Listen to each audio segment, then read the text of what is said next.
दोस्तों क्या आप भी फेसबुक एप्लीकेशन का यूज़ करते हैं और फेसबुक एप्लीकेशन में साउंड की प्रॉब्लम्स आ रही है। जब भी आप स्टोरी लगाने के लिए जाते हैं तो यहाँ पर आपके साउंड की आवाज़ नहीं आती है, ठीक है।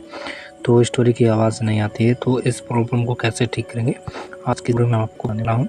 तो दोस्तों वीडियो को लास्ट तक देखिएगा एंड वीडियो पसंद आए वीडियो को लाइक कर देना है, चैनल पर न्यू हो सब्सक्राइब करके घंटी को पर प्रेस कर लीजिएगा। तो सबसे पहले यहाँ पर आपको अपने प्ले स्टोर नाम की जो एप्लीकेशन ऐप है उसको यहाँ पर एक बार ओपन कर लेना है। ओपन कर लेने के बाद सर्च बार में आना है और यहाँ पर आने के बाद यहाँ पर आपको सर्च करना है फेसबुक, ठीक है। तो यहाँ पर आपको फेसबुक सर्च कर लेना है। तो जैसे फेसबुक आप सर्च करेंगे तो यहाँ पर आपकी फेसबुक एप्लीकेशन अपडेट मांग रही होगी।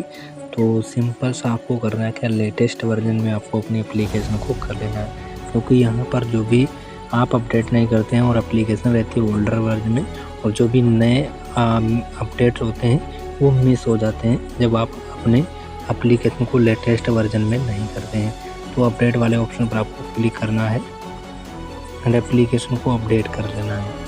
उसके बाद यहाँ पर आपको करना क्या है, आपको अपने मोबाइल फ़ोन की सेटिंग्स को ओपन कर लेना है। ओपन कर लेने के बाद इस तरह से स्क्रॉल करना है, यहाँ पर ऐप्स या फिर एप्लीकेशन या फिर मैनेज ऐप कोई भी ऑप्शन शो कर रहा है जिस पर आपको यहाँ पर क्लिक कर देना है। हमारे में यहाँ पर ऐप्स का ऑप्शन शो कर रहा है।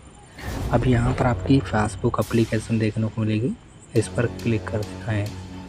तो जैसे यहाँ पर इस पर क्लिक कर देंगे तो यहाँ पर आपके सामने कुछ इस तरह से पेज आ जाएगा। अब यहाँ पर सबसे पहले फोर्स स्टॉक पर जाना है, ओके कर देना है। उसके बाद स्टोरेज कैश के ऑप्शन जाना है और यहाँ पर आपको इसका क्लियर कैश कर देना है, 0 भी हो जाना चाहिए। उसके बाद यहाँ से आपको कुछ भी नहीं करना है, बैक चले आना है। बैक चले आने के बाद दोस्तों यहाँ पर आपको जो है अपने पावर बटन को प्रेस करना है। प्रेस करने के बाद यहाँ पर रीस्टार्ट फिर या रीबूट का नाउ ऑप्शन देखने को मिलेगा, तो इस पर आपको क्लिक कर देना है और अपने फ़ोन को एक बार रीस्टार्ट रीबूट कर लेना है।